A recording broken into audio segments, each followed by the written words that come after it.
There is an adorable pink house that sits on the corner of Beltline and I-35. This house was built sometime around 1900. It was quickly known as a place that would make a stranger feel at home. Nobody can deny the uniqueness of 1101 Beltline Road. If walls could talk, this house would have some of the most amazing tales to tell. I believe one of her fondest and earliest memories would be from 1904. It was in that year she saw on the front page of the Carrollton Chronicle her town gathering together to help a black family who lost everything in a fire.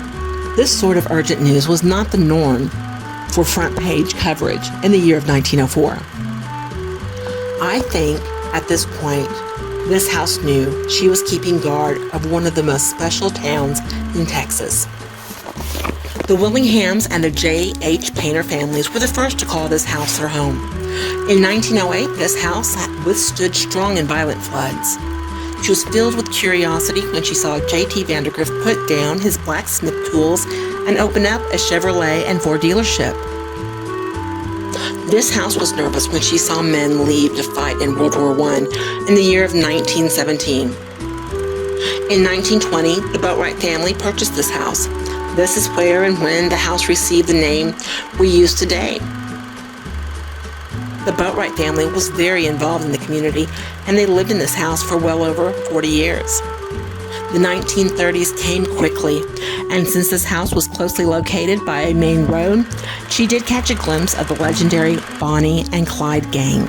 However, some claim it was because of her warm welcoming.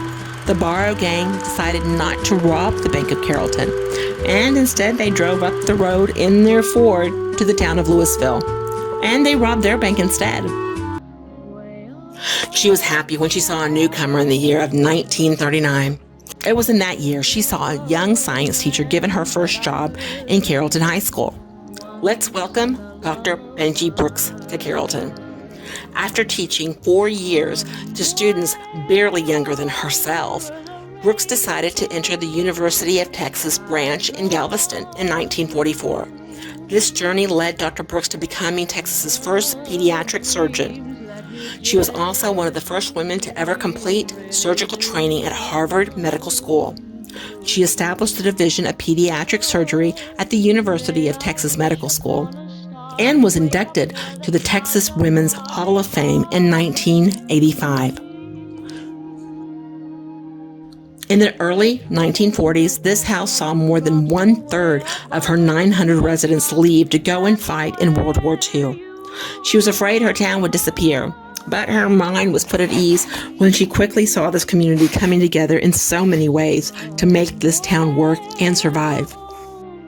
After World War II, there was a need for housing in Carrollton. This house saw 2 young gentlemen discouraged when no other cities would give them the opportunity to build.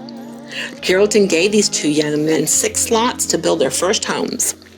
This particular home builder's name turned out to be one of the largest in all of the United States history. Today, one can see the first 6 houses built by Fox and Jacobs. These houses still stand on the corner of Random Road and Donald in South Carrollton. In the 1950s, this town was proud of the infamous Josey Ranch. Many 4th of Julys were spent celebrating on these grounds. Famous people from all over the world visited this place. Some say this house felt a little underdressed when Neiman Marcus owner, Stanley Marcus, brought couture designer Yves Saint Laurent to visit the Joseys. And just like that, the 1960s happened, and everything changed. Good afternoon, ladies and gentlemen. You'll excuse the fact that I'm out of breath, but about 10 or 15 minutes ago, a tragic thing, from all indications at this point, has happened in the city of Dallas. Let me quote to you this. And you'll excuse me if I am out of breath. A bulletin. This is from the United Press from Dallas. President Kennedy and Governor John Connally have been cut down by assassins' bullets in downtown Dallas. They were riding in an open automobile when the shots were fired. The president, his limp body carried in the arms of his wife Jacqueline, has rushed to Parkland Hospital. One quote we got out there was Yarborough said the scene was too gruesome to describe. I know.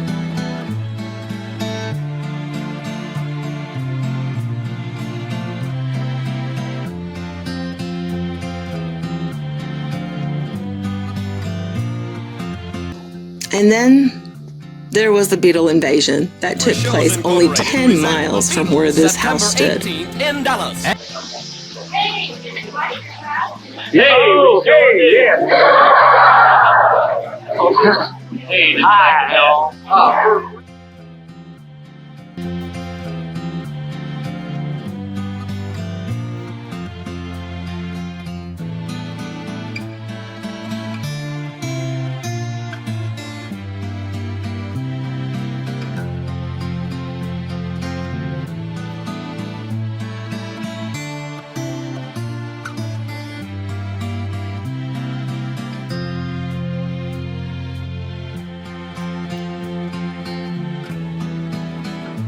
In 1976, Fred and Anna Kendall purchased the 76-year-old house. They opened up the attic area, gave her gorgeous stained glass windows that remain on the house today, and they painted her a bright and cheerful shade of yellow. They called this beautiful yellow house Maranatha, and they sold Christian items and music. I personally remember buying my very first Amy Grant concert ticket from here. I bought it from Anna Kendall herself. The Kendalls were involved with missionaries, and their huge hearts have clothed and fed literally thousands of people all over the world. When the 1980s came, this house saw her town grow to 70,000 residents. Although they could be runaways, friends and parents never give up until they know for sure. Also, in the 80s, she met her new and current caretakers. In 1988, the Walvoord family became the keepers of the Boatwright house, and they have done very well in keeping up the traditions of this location. Over the years, this house has said hello and goodbye to many phenomenal people. There are simply too many to mention in this video.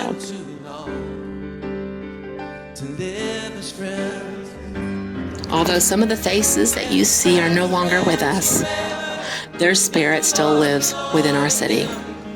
If you ever want to catch a glimpse of what makes our city so special, please visit this magical house. I promise the moment you enter, you will experience the warmth, joy, and sense of community that has been displayed in this video. Today, even with the city's population reaching 140,000, one can still find their way into this house and still feel like they are part of this community. Here is to the Boatwright, Maranatha, and Vintage House.